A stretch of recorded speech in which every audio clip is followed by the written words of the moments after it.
Okey. Assalamualaikum warahmatullahi taala wabarakatuh. Set mu hari ni abang nak tunjuk ni ada satu menu rare ni kalau mu tak je tengok kita nak tunjuk. Hari ni ada dua menu utama. Ni kita nak buka tengok ni gapo dia. Ni kalau set mu tak kenal ni boleh inilah boleh kau ngocak lah tak kenal ni nama dia buah durian. Okey. Ni buah durian. Kita ada sedikit gula. Ni kita ada nissan. Nissan ni di Kelantan ada. Di negeri lain tak ada nissan. Ni nissan dah. Tapi kalau ada orang hok kaya-kaya nampak luar tu kan kadang dia sebut gula Melaka tak betul dah. Ni adalah nissan. Nissan dibuat daripada nira.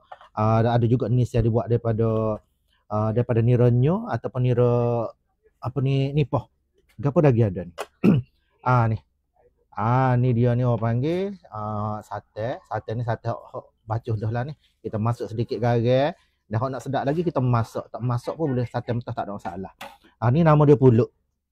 Ni pulut. Cuma nak cerita ke set mu, pulut durian ni dah ada falsafah dia. Walaupun kita sebut pulut dengan durian, tapi pulut durian ni tak panggil pulut durian kalau tak ada muka ni. Kalau tak ada sate, kalau tak ada ni apa tak ada gula, tak ada nissan, tak panggil pulut durian. Gitu juga dalam kehidupan kita hari ni, walau hebat kita lagu mana pun, kita menjadi hebat kerana kita tupai orang lain juga. Kita tak hebat kita sorang-sorang. Kalau kita sorang-sorang, siapa nak kata kita hebat? Orang lain yang akan menilai kita ni hebat ke tak. Itu juga kita ni jangan kita koyak sorang-sorang. Nak berjaya dari dunia ni tak boleh sorang-sorang, kena ada gandengan. Pertama sekali kena ada orang sokong kita. Dan yang kedua ni kita kena ingat kita ni manusia yang tidak sempurna, perlu juga kepada sokong bantu daripada orang lain. InsyaAllah. Ni kita tunjuk sekali lagi ni buah durian.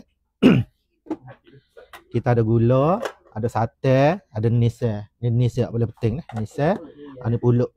Nak ayak konsep mu pulut ni dia ada dua cara. Pertamanya kalau mu malah dah. Ayak konsep mu kalau ini malah pulut ni mu harun lah buat macam pulut tupak. Bila kita buat macam pulut tupak ni tak perlu dah ada kita ada sate bacuh ni. Kita cuma ambil sate cair saja untuk kita nak bagi tekstur tu jadi lembek sikit. Jadi sekadar tu saja untuk kongsi hari ni. Insya-Allah kita pakat-pakat jamu. Ni soal lagi nak tunjuk ni sajalah. Ni bagi awak ngepeng. Ni nama dia sup wantan.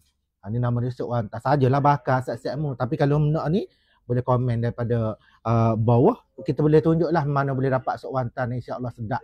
Makan pagi-pagi perut lawas molek, perut panas. Kalau kata ada angin dalam badan boleh tobek. Tapi beringatlah makan ni kalau nak lepas angin, dia lepas jauh-jauh dalam tandas ke gapo nak lepas kot dah. Jadi benda ni asam menyanyi kenyang mu sorang tapi tinggal masalah ke lain. Assalamualaikum warahmatullahi taala wabarakatuh. Sedap.